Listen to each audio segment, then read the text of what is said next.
prayer and filling yourself up on your knees at the feet of Jesus with his presence, his grace, and his power.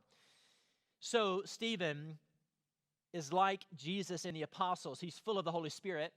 And you notice God is using him to perform these miraculous signs and wonders. He's doing all sorts of this incredible stuff displaying the power of God. But guess what? Surprise, surprise, opposition arises.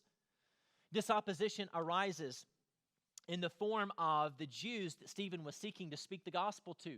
You see, here's a little insight into Stephen. Stephen was a Jew, but he's not like a born in Jerusalem kind of Jew. He's a born outside the country kind of Jew, not a Hebrew-speaking Jew. He's a Greek-speaking Jew. So foreign-born, other language-speaking Jew, they called a Hellenist. There's various types of Jews in that sense, and that they were born in other places, spoke other languages. But when they came to Jerusalem to worship, they gathered with people of the same cultures and the same languages.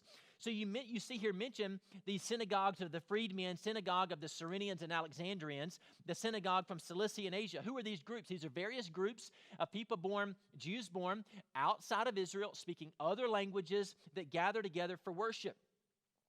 Stephen is showing up at their times and places of worship to preach Jesus to them, to speak to them from the scriptures about knowing who Jesus is, and yet they are resisting him. They're rising up in opposition against him, and yet notice what verse 10 says, they could not withstand the wisdom and power and the spirit with which he was speaking. Why? Because he was full of faith and full of the Holy Spirit, and his power was unmatched as he spoke of Jesus, as he witnessed. So what did they do? Well, they do to him what they did to Jesus. They lie and make up false charges against Stephen. They bring in false witnesses against Stephen, and they claim he's speaking against the four primary things that Judaism is built off of. They say he's speaking against God, against Yahweh. They say he's speaking against Moses, the greatest prophet in their mind. They're saying he's speaking against the temple, and they're saying he's speaking against the law. But here's the deal. Stephen is actually speaking the truth about all four of those. He's saying, listen, I'm speaking the truth about God because Jesus is fully God. I'm speaking to you the truth about Moses because, yes, although he was the greatest prophet before Jesus, Jesus is the greater prophet that came after him that was prophesied that Moses even said would come. I'm telling you the truth about the temple, that Jesus was the real temple. He was the presence of God truly tabernacling, truly dwelling among us, greater than the physical building of the temple.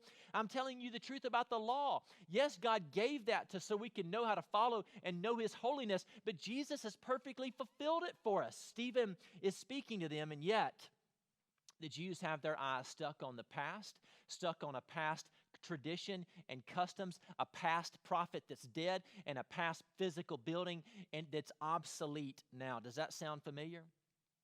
Even churches today, right, are often stuck on the past, stuck on past traditions, past customs. People and leaders of yesteryear, they're stuck on maybe even the preciousness of their traditions and physical building, and unwilling to make adjustments necessary and sacrifices necessary to continue to prioritize the mission of God, which is through Jesus and making him known. They are stuck on these things. They're gazing at Stephen, whose face is like the face of an angel. What is that all about? Stephen's face like the face of an angel, a beauty there, a peace there, a radiance there, a brightness there that showed Stephen's face was like the face of an angel, which was so ironic, right? Because here they're accusing him of speaking against Moses and against God.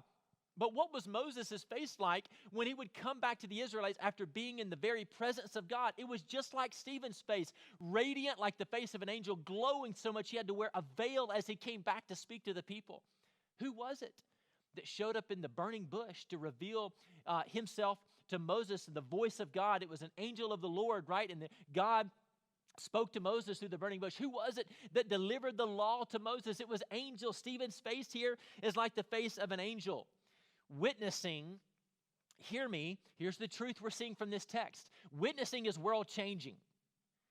Witnessing is world-changing. And you can have the face of an angel. But if you choose to witness, the first thing we see here from our text is that witnessing will generate fierce opposition. Witnessing will generate fierce opposition for you, just like it did for Stephen. You don't need to be surprised if you choose to give yourself to the single greatest action you can do to change the world by speaking the good news of Jesus Christ. It's going to generate opposition. Don't let it surprise you. If you let it surprise you and blindside you, you will let it silence you. You got to pre-decide you're going to obey and give yourself to speaking the gospel, to witnessing. even though opposition may come? You're willing to witness. Are you willing to witness if your family ostracizes you, if you do? Are you willing to witness if some friends walk away from you, if you do? Are you willing to witness if it puts you at odds with maybe others you could have done business with, if it puts you in a place where your profits might not be where they could have been, would have been? Are you willing to witness no matter the cost? You got to decide what your greatest priority is in life. Is it to obey God and to change the world by doing what He's called you to do? Or is it to secure and run after and have other earthly priorities? Stephen made up his mind that honoring and obeying God by witnessing was his greatest priority, no matter what opposition may come. Stephen not only anticipated the opposition